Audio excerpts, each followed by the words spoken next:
అడిగా బ్రహ్మని నిన్నిమ్మని నా తోడుగా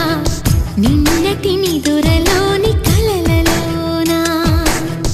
అటులే కమ్మను ఆ కమ్మని తన మాటలే రుజువై నిన్ను నేను కలుపుకున్నా నూరేళ్ళు నిన్ను విననని